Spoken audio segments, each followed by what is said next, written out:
My dear student, good morning. मैं राहुल त्रिपाठी, किसान inter college, प्रवक्ता इतिहास, गौतम बुद्ध नगर। हम लोग यहाँ पर इतिहास पढ़ रहे हैं। एनसीईआरटी की पुस्तक है। पिछले वीडियो में हम लोगों ने देखा कि इतिहास क्या है, सभ्यता और संस्कृति किसे कहते हैं, इतिहास को जानने के स्रोत क्या हैं। बहुत विशद रूप से हम लोगों ने चर्चा की। मैं मानता हूँ कि आप लोगों को समझ में आ गया होगा। अब हम लोग आज जो है इस चैप्टर की शुरुआत करेंगे। उससे पहले एक शब्दावली और हम क्लियर कर दें। देखिए, जो सिंधु घाटी की सभ्यता है ये आद्य इतिहास काल से संबंधित है। अब प्रश्न मन में उठता होगा, भाई आद्य इतिहास काल किसे कहते हैं? तो इतिहास को जब विभाजित किया गया उसे 3 भागों में बांटा गया। एक प्रागैतिहासिक काल, दूसरा आद्य ऐतिहासिक काल, तीसरा ऐतिहासिक काल। एक विभाजन ये भी मिलता है। प्रागैतिहासिक काल, इस पर हम चर्चा करेंगे अभी थोड़ी देर में। अभी तुरंत हम इस पर चर्चा कर रहे हैं कि आद्य इतिहास काल किसे कहते हैं। यहाँ पर हम लिख भी दे रहे हैं, आपको दिखा रहे हैं। आद्य इतिहास काल, आद्य ऐतिहासिक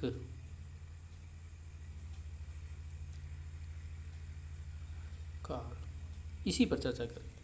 आद्य इतिहास का अर्थ होता है कि जब हमारे पास किसी काल को जानने के लिए साहित्यिक और पुरातात्विक दोनों प्रकार के स्रोत उपलब्ध हों, लेकिन किसी कारणवश उस काल को जानने के लिए साहित्यिक स्रोतों से हमें कोई सहायता नहीं मिल रही हो, ऐसे काल को आद्य इतिहास काल कहते हैं। जैसा कि हम जानते हैं, हड़प्पा सभ्यता के बारे में जो कुछ भी जानकारी हमें मिलती है वो केवल पुरातात्विक स्रोतों के ही आधार पर मिलती है। इसीलिए इस काल को आद्य इतिहास काल के नाम से भी जाना जाता है। ये प्रश्न पूछा जाता है, आप सब लोग नोट कर लेंगे इसको। आइए अब हम देखते हैं इस चैप्टर वाइज। मैंने बताया था कि इस चैप्टर में मैं हेडिंग वाइज पढ़ूंगे हम लोग, जिससे सरलता रहे हम लोगों को। अब हम शुरुआत करते हैं। चैप्टर का नाम है ईंट, मनके तथा अस्थियाँ। और यहाँ पर जो चीज़ें हमें देखना है, थोड़ा सा बड़ा कर देते हैं इसको हम, जिससे आप लोगों को स्पष्ट दिखाई पड़े।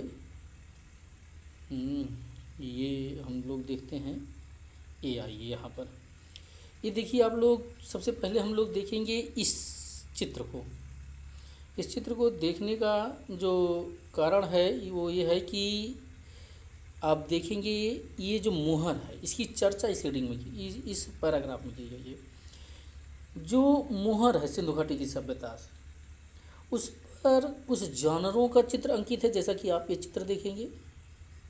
इसको मैं दूसरे कलर से कर देता हूँ 1 मिनट के लिए।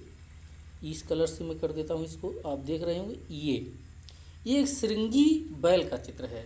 एक पिक्चर आई थी, मूवी आई थी मोहनजोदड़ो, उसमें इसको दिखाया गया बहुत अच्छी तरह से।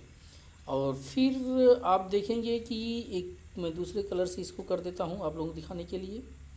ये कलर मैं दूसरा ले लेता हूँ आपको, इस कलर से। ये देखेंगे आप, ये हड़प्पाई लिपि है।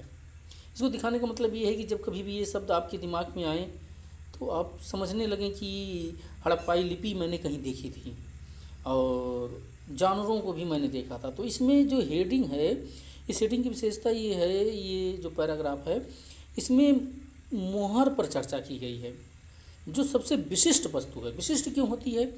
क्योंकि देखिए, मोहर से हमें जो है उस, जैसे कोई चीज़, कोई वस्तु कहाँ से आई, अगर उस पर मोहर लग गई, जैसे आप मार्कशीट लेकर जाते हो किसान इंटर कॉलेज की, मोहर लग गई तो आपको पता चल जाता है कि ये मार्कशीट किसान इंटर कॉलेज की। उसी तरह से कोई वस्तु यदि सिंधु घाटी की सभ्यता से कहीं दूर गई और मोहर उस पर लगी हुई है या मोहर उसके साथ है, तो पता चल जाता है कि ये वस्तु कहाँ से आई है। और इससे हमें इस सभ्यता के विस्तार के बारे में, इस सभ्यता के बारे में जानकारी मिलती है। अब हम आपको दिखाएंगे कि और किससे हम इस सभ्यता के बारे में जानते हैं। इस सभ्यता के बारे में देखिए, जैसा कि आपको पता है कि यहाँ पर आवासों से हमें जानकारी प्राप्त होती है। ये आवास, ये हेडिंग आप देखेंगे, मृदुभांड देखेंगे और आभूषण देखेंगे, औजार देखेंगे आप, और इधर देखेंगे मोहर, जैसा कि मोहर के बारे में हम लोग चर्चा कर ही चुके हैं।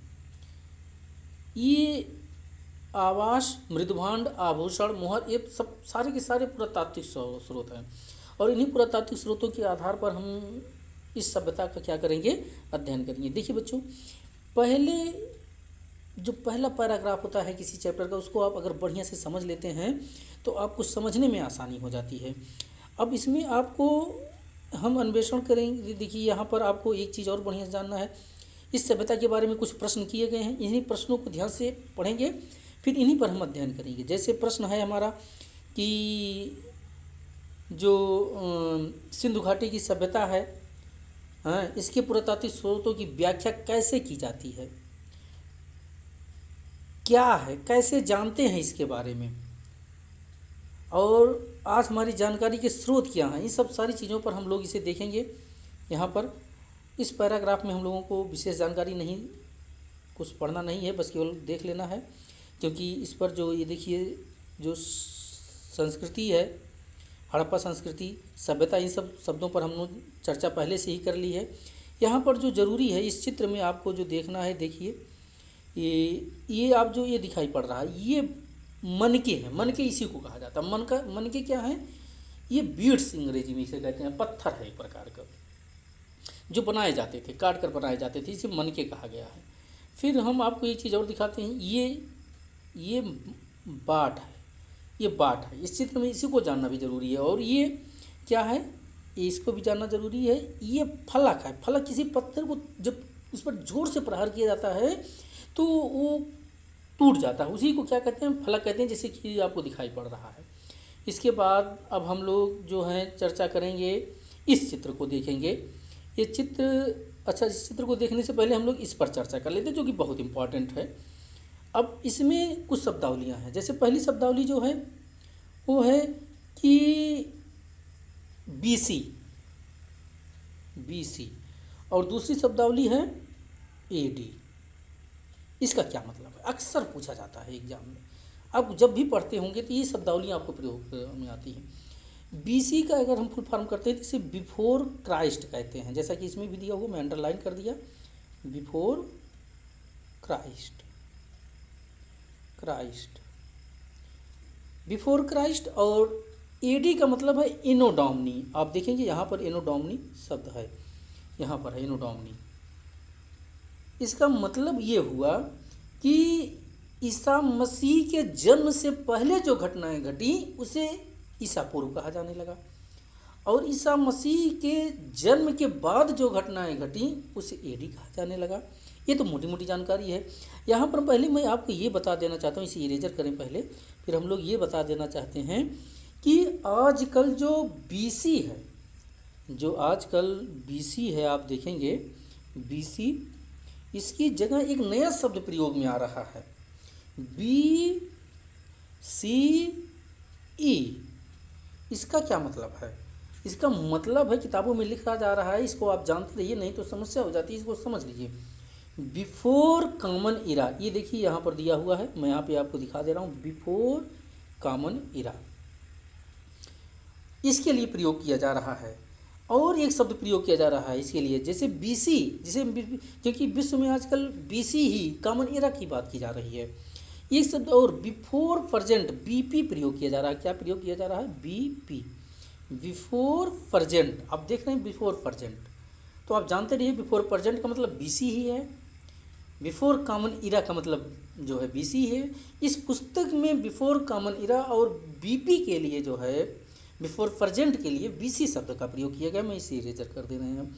दूसरा जो एडी है, आजकल एडी के लिए एक बहुत शब्द प्रयोग में आ रहा है। एडी के लिए आ रहा है सीई, इसमें लिखा भी है, आप लोग देख भी लेंगे, सीई, जिसे कॉमन इरा कहते हैं। क्या कहते हैं? कॉमन इरा कहते हैं, कॉमन इरा।